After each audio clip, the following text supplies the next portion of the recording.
Welcome to part 1 of a 2-part series entitled Yuri Gagarin, the First Human in Space.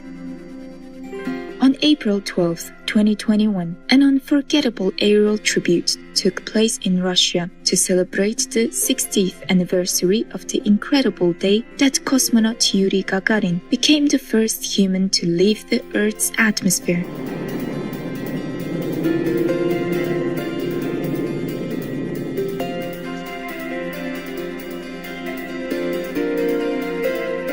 Designated Cosmonautics Day by the United Nations, this spectacular event was celebrated around the world.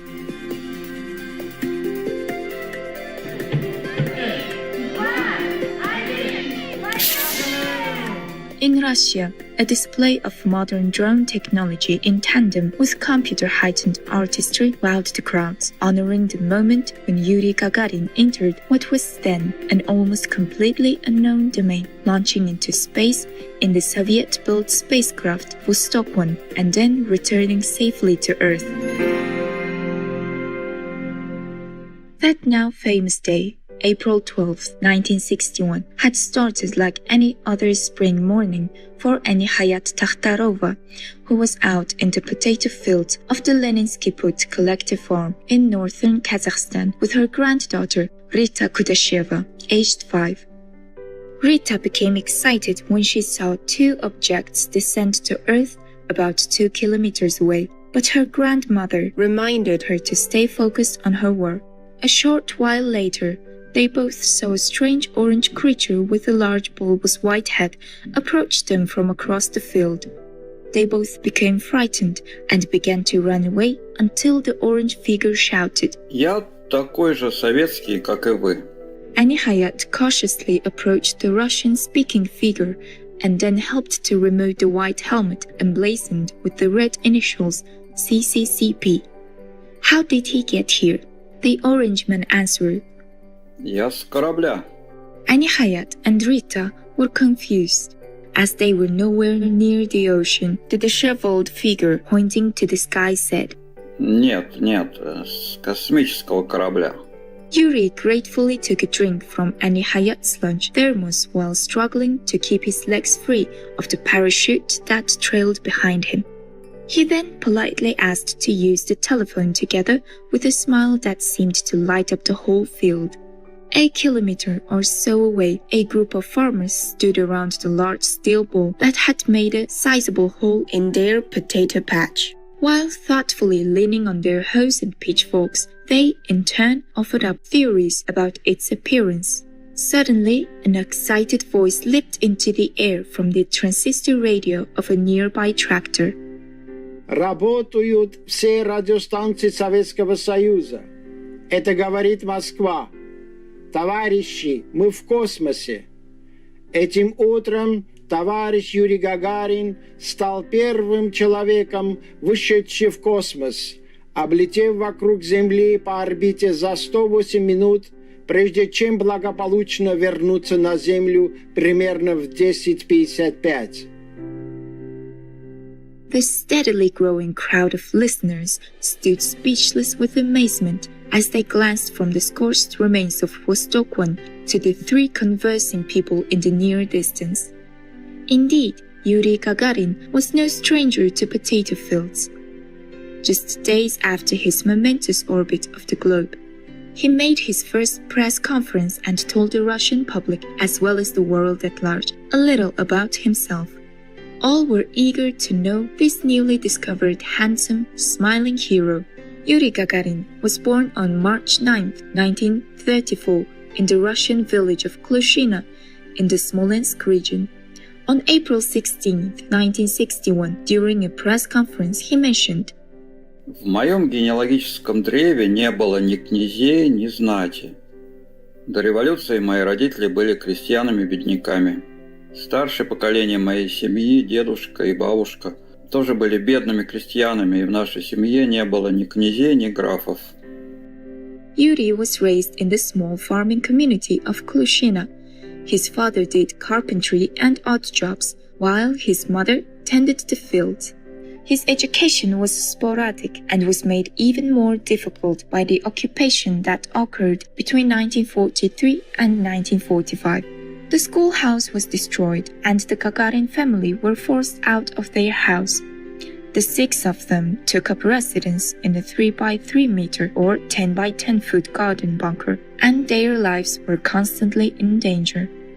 In 1946, Yuri was finally able to attend school in nearby Gzhatsk, but the only textbook was a discarded military manual.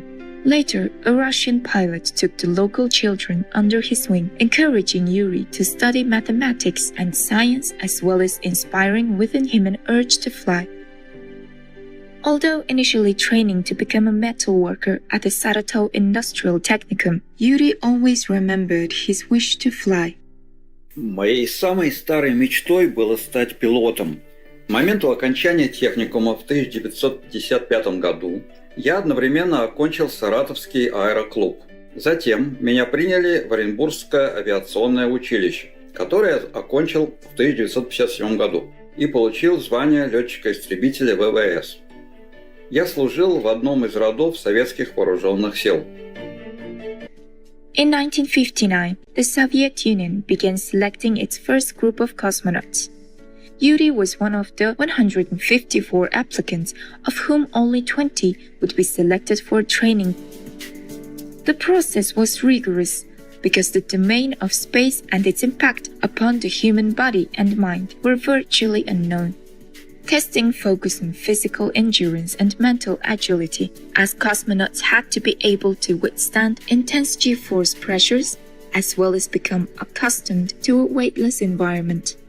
Additionally, cosmonauts had to perform multiple highly technical tasks in a stressful environment. In training, they were shut in a sensory deprivation chamber for as long as 21 days and subjected to extreme heat and cold. Some candidates were injured during the process, and at least one trainee lost his life. Yet they were all fully aware that they were risking their lives for this honorable duty for which they had all prepared. The candidate field was slowly narrowed down, and by January 1961, 2 of the best were selected, with Yuri Gagarin being one of them, along with German Titov. Everyone simply really liked Yuri, from Sergei Korolev, the mission coordinator, to the other cosmonauts. Just days before liftoff, Yuri Gagarin was selected to be the pilot of Vostok 1. German Titov was assigned as backup. Secrecy was paramount. Even Yuri's parents only heard about the momentous deed after the fact, and in the same way as almost everyone else in Russia, over the radio. While cosmonaut Titov was initially disappointed not to be chosen as the first man in space, he later fully agreed that Yuri Gagarin was the right person for the job, the best suited to carry the flag of humanity into a new era. The original group also held their own selection process to see who they would choose, and everyone had chosen Yuri Gagarin. Just prior to the flight, Yuri wrote a letter to his wife and 2 young daughters. В технику я верю полностью. Она подвести не должна. Но бывает ведь, что на ровном месте человек падает и ломает себе шею. Здесь тоже может что-нибудь случиться. Но сам я пока в это не верю. Ну, а если что случится, то прошу вас, и в первую очередь тебя, Валюша, не убиваться с горя. Ведь жизнь есть жизнь. И никто не гарантирован, что его завтра не задавит машина. Береги, пожалуйста, наших девочек, люби их, как люблю я. Вырасти из них, пожалуйста, не белоручек, не маменькиных дочек, а настоящих людей, которым ухабы жизни были бы не страшны. Finally, the historic day arrived. On the morning of the 12th of April 1961, Yuri Gagarin was woken early, although he had not slept from the excitement. All preparations were on track. When Yuri finally made it into the rocket, there was a delay while some final adjustments were made, and finally, As the rockets were ignited and Vostok 1 left the launch pad, Yuri exclaimed the immortal line, "Поехали! Let's go," in Russian. He left the earth thundering toward the sky.